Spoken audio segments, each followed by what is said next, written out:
Russian missiles, Part 2. not only do they rely on Western electronics, they are also far less accurate than we are led to believe. In a recent review, the U.S. Naval Institute concluded that Russia's claims regarding their missile accuracy were exaggerated.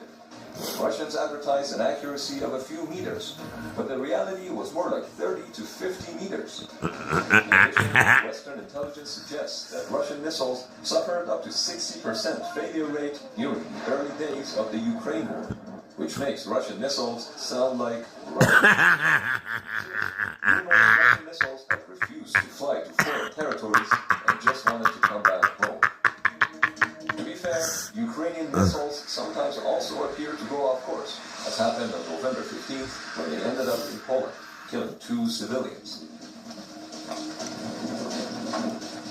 Another Russian tech with exaggerated performance is the S-400 air defense system, which is proclaimed by the manufacturer to be capable of intercepting HIMARS artillery rockets.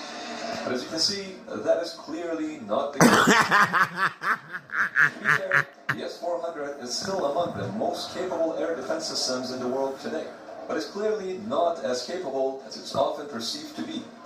Even according to Igor Strelkov, the S-400 is not effective against large HIMARS attacks.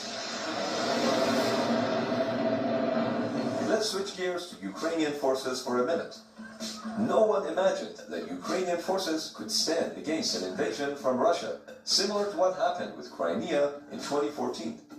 Obviously, the Western help made all the difference in 2022. And it's hard to imagine Ukrainian forces having the level of success that they've had without the US and NATO.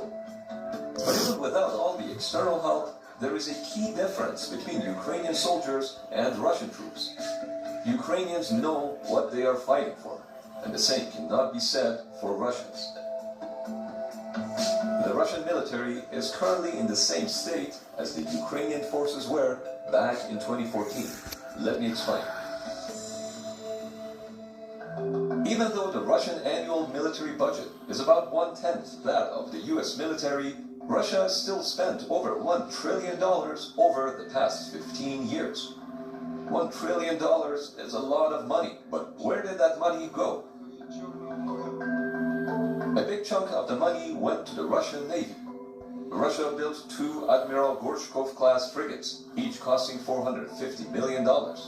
They also built 3 Admiral Grigorovich-class frigates with a unit cost of $430 million.